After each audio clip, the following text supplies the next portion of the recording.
For photos and background to this episode of Shark Files and much more, go to our website at thesharkfiles.com.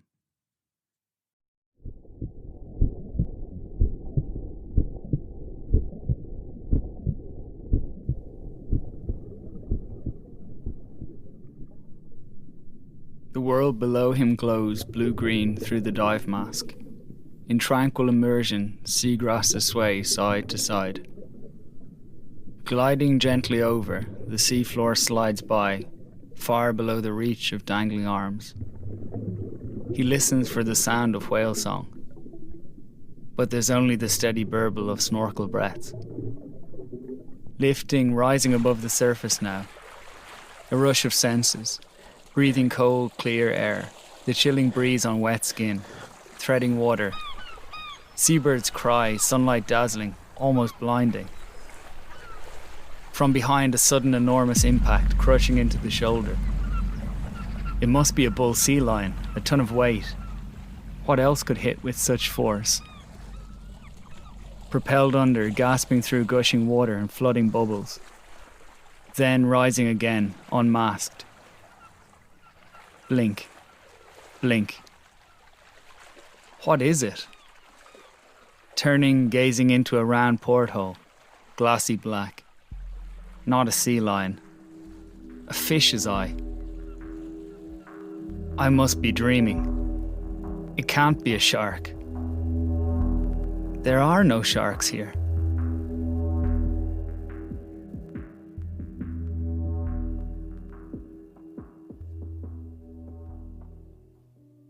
April 25th, 1992 was an exceptionally mild and pleasant day on Campbell Island, an outlying territory of New Zealand. The clouds that usually covered its mountainous peaks were for once absent, revealing a brilliant blue morning sky.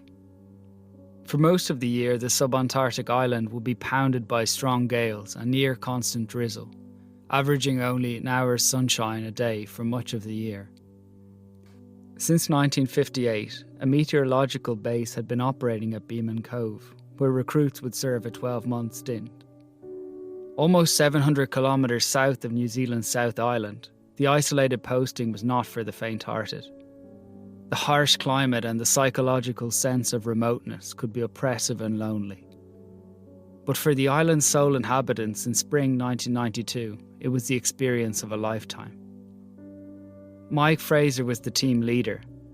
Deeply passionate about his role and the biodiversity of the island, Mike was a quietly commanding and reassuring presence, admired by his colleagues.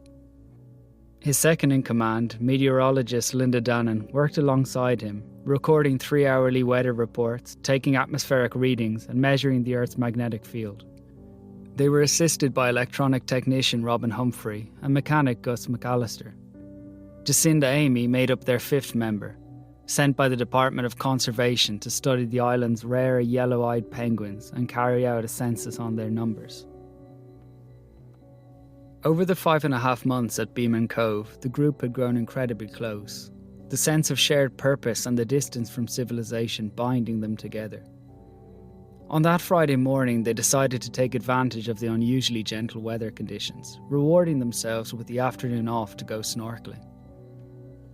They made the hour-and-a-half trek to Middle Bay on the western side of the island with a soft, cool breeze on their faces. It was rare to have time off together to enjoy the outdoors, and they were excited to explore the beach, where sea lions would often relax on the rocky shore. Changing into snorkeling gear, wetsuits were essential. The water temperature had been clocked at a frigid 7 degrees Celsius. On arriving, the team found there wasn't any large wildlife to be seen in the bay that afternoon. Nonetheless, in the coming days they hoped to dive from that beach with the southern right whales that once a year visited the island to breed. Swimming out tentatively in their neoprene suits and snorkeling gear, they noticed it got deeper sooner than expected, falling to a drop-off about 20 metres from shore. For a bit of fun, they decided to dive all the way down to the bottom. Robin was the first to attempt it. 20 seconds later he emerged, challenging the others to touch the sandy seafloor too. One after another they did so, holding their breath as they descended. After about 20 minutes, Mike Fraser decided to explore the bay a bit more in preparation for the coming of the migratory whales. Ducking under and with a few kicks of his flippers, he pushed out past his friends. When Mike burst up to the surface a few minutes later, he couldn't believe what he was seeing. He was staring sidelong into the eye of a 4-metre great white shark. He felt the impulse to cry out, a plea or a warning, but the 5-letter word never sounded. His voice silenced in a burst of bubbles as he was pulled back below the surface between its jaws. When he re-emerged, the shark's teeth were clasped around his right arm, so wide that they encircled it from just below the shoulder right down past his hand. Facing him, its head was lifted out of the water inches from his own, eye to eye. The shark was trying to saw through his right arm, jerking its head roughly from side to side. Unable to get free, Mike's fight response ignited, and he swung around to use his free legs to strike back, kicking and kneeing the huge white underbelly.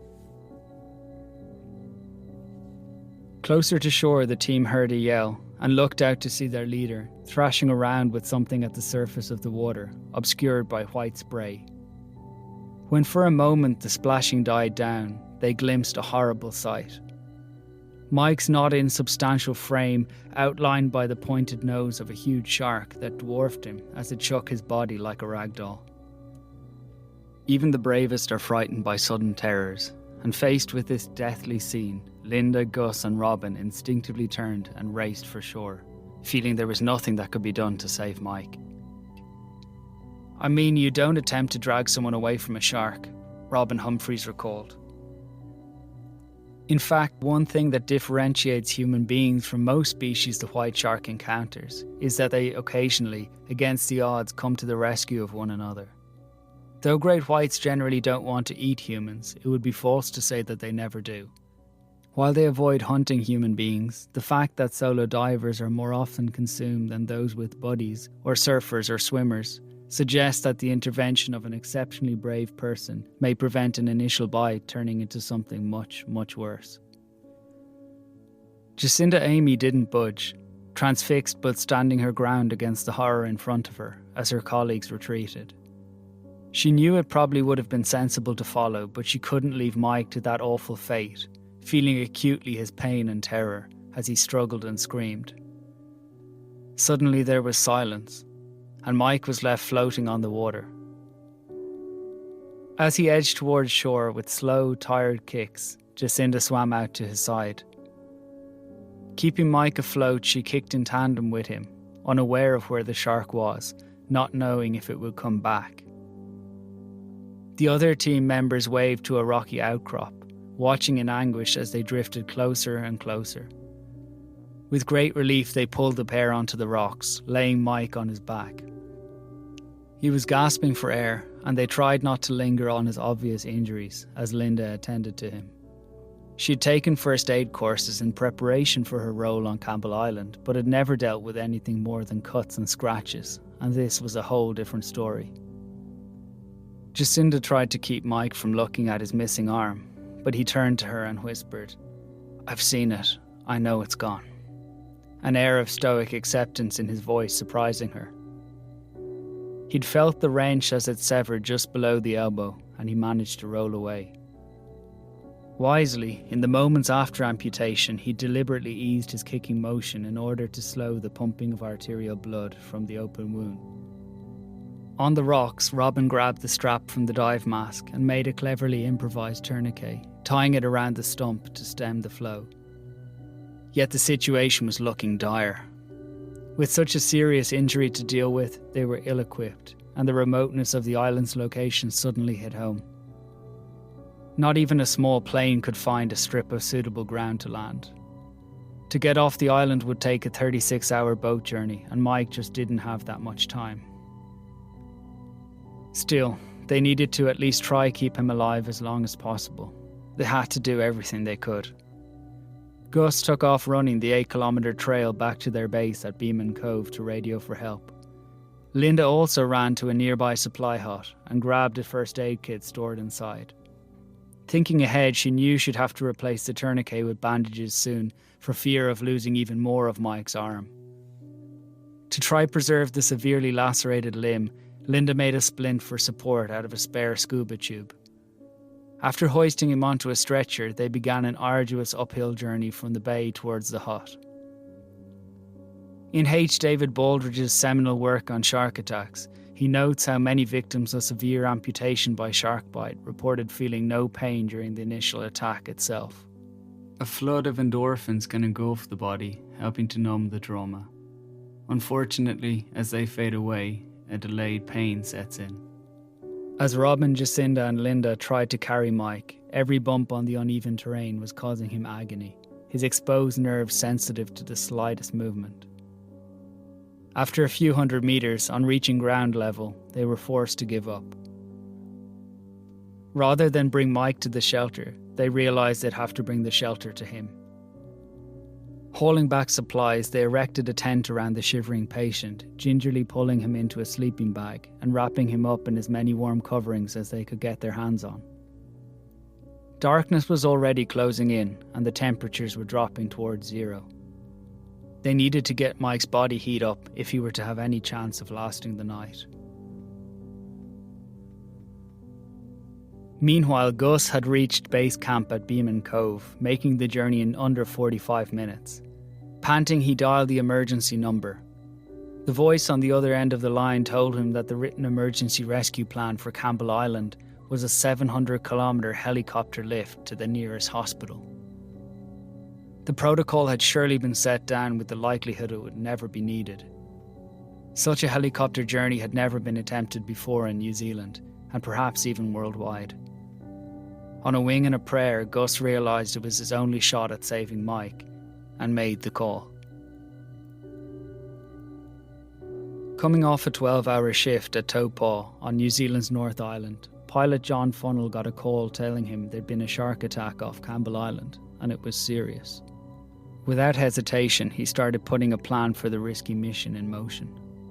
Grant Beale agreed straight away to be his co-pilot, and paramedic Pat Wynne joined him on board. An unprecedented flight lay ahead of them. 1,060 kilometres to the south, then 685 kilometres over the ocean. Engineers would need to make rapid modifications to ensure that they would stay in the air that long. Their flight path would be further complicated by the fact that GPS would be down for scheduled maintenance for much of that time. Co-pilot Grant Beale would have to rely on old-school methods to get them on the right course, estimating speed and wind speeds and setting a course. The weather was on their side though, with perfect flying conditions. Yet, if the GPS didn't come back online in time, they'd have to abandon the final leg of their journey, leaving Mike Fraser for dead. Back in the tent on Campbell Island, the team tried to ease Mike's distress with the few painkillers and antibiotics they had at hand, all the while attempting to keep him awake and stop him slipping away. Also responding to Gus McAllister's call for help, the Tangaroa, a government fisheries research ship 3 hours away, had headed full steam to the scene of the emergency. Knowing Mike's survival depended on an air rescue, they anchored off Northwest Bay to offer whatever support they could, in anticipation of John Funnell's arrival from the skies. Back on board the aerospatial Squirrel, despite Grant Beale having had to refuel mid-air, the flight team were making good time. Yet squashed in the back and forced to sit for hours on his hunkers, Pat Wynne was beginning to get a nagging worry the victim may be dead on arrival. His spirits were lifted when the GPS came back online just in time and the flight team honed in on their target. Their elation was to be short-lived. A habitual cloud cover over Campbell Island had returned, and they couldn't see the island at all. In his autobiography, Rescue Pilot, John Funnell remembered the massive sense of frustration they felt at that moment. Would they have to abort the mission at this late stage? They were struggling to see any alternative. Finally, the Tangaroa's moment had arrived, and the captain over the radio told Funnell to look out for the source of bright lights. From the ship anchored in the bay, rockets burst into the night sky, illuminating a position for landing. A full 15 hours on from Mike Fraser feeling that first crash into his shoulder, the sight of Pat Wynne ducking into the tent offered a glimmer of hope. But the appearance of Mike, almost blue in colour and his skin waxy, deflated the veteran paramedic. Worn out by frequent vomiting, it was discovered that Mike had accidentally been given double the recommended dose of the painkiller pethidine in attempts to lessen his suffering. From his colour, Wynne could tell he was on the verge of kidney failure and couldn't be taken off the island. Not yet. "I need 3 hours," he told the pilots, and they decided to airlift the meteorologist from the rocky outcrop straight across the island to Beeman Cove. Once set up inside the ad hoc emergency room there, treatment began. Mike's kidneys were so weak that it was hard to even take his blood pressure reading. In response, Wynne found a vein in the patient's right ankle and injected a hypodermic needle full of life-saving fluids before setting up a drip to sustain him. Then the medic could undertake surgery to save Mike's mangled left arm. On removing the wetsuit and snorkel splint, the arm fell apart like a bag of raw meat. Pat Wynne grimly persisted, doing his best to patch up the damage the rows of thumb-sized teeth had done to the flesh. Once Mike had stabilised, the rescue team saw a window of opportunity to get him to hospital.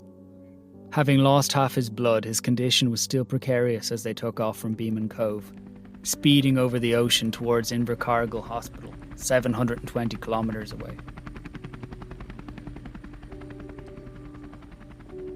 It can't be a shark. There are no sharks here. Mike Fraser's reaction resonated with most people on learning of his near-death encounter off Campbell Island. For most, sharks are associated with warmer or at least temperate waters, and the global maps of shark bites at least broadly corresponds to this notion. While it may be true that sharks that can be dangerous to humans are more common in such regions, certain species have the ability to adapt to colder waters. Those in the Lamnidae family, the porbigal, the shortfin and longfin mako, the salmon shark, and most prominently the great white shark, have a special advantage. Being endothermic, they can regulate their body temperature. They achieve this feat by producing heat, their powerful muscles contracting and warming up surrounding blood, which they then circulate around their bodies. It's no coincidence that Lamnidae sharks are known for rapid bursts of acceleration and power. This trick allows a great white to keep their body temperature 10 to 15 degrees Celsius warmer than the sea it inhabits and permits it a license to roam. In recent decades, satellite tagging of great whites has discovered that they travel much further than was previously known. Or, as marine scientist Clint Duffy puts it in National Geographic New Zealand, to locations where no one is there to observe them. Ecologist Bruce Wright's decades of research into the presence of great white sharks in Alaska offers more insights. Sightings of large great whites hunting far north in the Bering Sea and the distinctive signs of their predation on the bodies of prey in the region point to wide distribution. Wright believes that the only thing stopping white sharks regularly visiting colder waters is food supply. Metabolizing rapidly in cold water takes a lot of energy, and it's only the promise of calorific marine mammals like elephant seals that makes the effort worthwhile for these roving predators. Still, Mike Fraser's run-in off Campbell Island remains in both a literal and a figurative sense an isolated incident, an outlier in the history books as both the coldest and the most southerly shark attack on record. Although Mike's condition was still critical on arriving at Invercargill Hospital, he went on to make a strong recovery. He's not the sort of guy you can keep down, Jacinda Amy told the TV show Rescue 911 as her colleague underwent rehabilitation. In time, his left arm regained almost full use, except for the ring and little fingers, and ever-advancing prosthetics have given him some of the functions of a right arm. Always reflective and circumspect about his misfortune, Mike never held a grudge towards sharks over what had happened. Though the still frame of the great white, eyeball to eyeball, remained vivid in his mind's eye years after, he viewed the creatures with great respect and admiration. They're just doing what they do, he contended in National Geographic New Zealand, feeling that he was just unlucky that they had happened to cross paths on that day. In the aftermath, Jacinda Amy received a lot of plaudits for her decisive action in bringing her team leader ashore. Embarrassed by all the focus on her, she insisted it was a team effort, a sentiment Mike echoed, saying, "I owe so much to all of them, not just one of them." That incredible collective rescue meant that Mike survived against the odds. Mike Fraser's fondness for Campbell Island and its rugged beauty survived the shark encounter too, and he returned for a final stint at Beeman Cove in 1994 and 1995. A fascination with white sharks grew, and he spent hours reading through the published diaries of the shepherds and whalers who had once populated Campbell Island, searching for any trace of these elusive creatures. Known to New Zealanders as the white pointer, Mike found accounts of their presence, feeding on whale carcasses, which offered evidence of their long history in the local ecosystem. The beginning of Campbell Island's human settlement had been marked by a tragic accident. In 1810, the year of the first landing, its discoverer, Captain Frederick Hasselborough, was sailing in Perseverance Harbour when disaster struck. At the mouth of the harbour, a sudden wind capsized his small boat, and Hasselborough, weighed down by heavy clothing, was drowned, along with two others, a young lady named Elizabeth and a 12-year-old boy from Sydney named George. Almost 2 centuries later, Mike Fraser's accident in Middle Bay would signal the end of the era of habitation on Campbell Island. By 1995, the weather station had become fully automated, and Beeman Cove was abandoned, its dozen or so boarded up shelters remaining as a ghostly museum exhibition. The whalers and shepherds are long gone, as are the sheep, cattle and rats they brought with them. Nowadays, apart from the visit of an odd scientific or tourist group, Campbell Island, or Motuiapuku, to give it its dual Maori name, has been largely reclaimed by nature and is now a UNESCO World Heritage Site. And perhaps just off its coast, following the scent of the southern right whales, the sea lions and the yellow-eyed penguins, an occasional great white passes, cruising silently and majestically through the cool waters of the South Pacific.